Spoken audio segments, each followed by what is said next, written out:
May bagyo pero namimili pa rin kami dito sa Sidira ng Tanawan. Ang bibilhin pala namin ay damit pang bata. Ang regalo ko dahil buhos tubig ngayon sa anak ni paring James. Dahil ninong ako, ito lang ang naisip kong pang regalo para kay Bibi Shantia. Pagkatapos mamili ay diretso kagad kami sa San Pedro. Pagkadating namin ay bungad ko kagad si paring Jonathan nagluluto ng pampulutan. Maya pa ang umpisa dahil hinihintay pa yung ibang bisita. Meron ding di nakapunta dahil sa bagyo. Lakas kasi yung ulan at sumabay pa yung hangin. Marami nang nag-evacuate dahil sobrang lakas daw yung bagyong ulan. May kalakasan talaga at tinatawag ito nilang super typhoon. At yun, inumpisa na ang buhos tubig ni Shantia. For disclaimer lang po sa lahat ng manonood ng video na ito, na ang buhos tubig ay isang traditional na paraan sa pagbinyag na ginagawa ng mga matatanda. Ito ay paniniwala na kung saan kailangan buhusan muna ng tubig ang isang sanggol na hindi pa nabibinyagan sa simbahan para mas maging ligtas. Dadasalan at bubuhusan ng tubig ang baby kasama ang ilan sa mga ninang at ninong. Pero sa ibang lugar ay di ko alam kung ganito ang kanilang pamaraan. Kanya-kanya kasi tayong may paniniwala.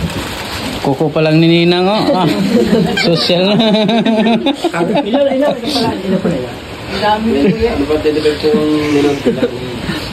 Pagkatapos ng buhos tubig ay kainan na. Di naman halata na ako'y gutom na gutom.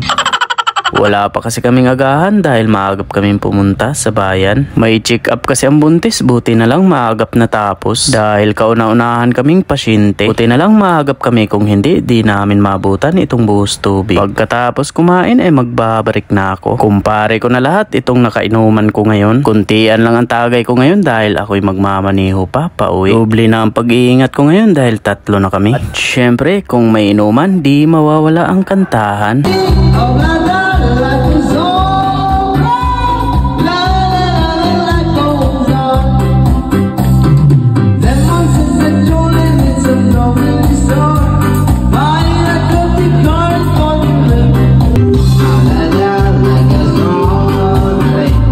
At yun, magluluto si paring James ng supas. Goods na goods itong supas sa medyo may amats na at nakakahulas. Titingnan ko din kung paano lutuin ng supas dahil di pa ako nakaluto nito ni kailan. Kailangan ko kasi itong matutunan dahil goods na goods ito sa mga pang-umagahan. Mabilis lang siyang titingnan pero ang timpla ang kailangan. Pauwi na ako at hinintay ko lang maluto dahil ito na lang ang hapunan ko bago matulog.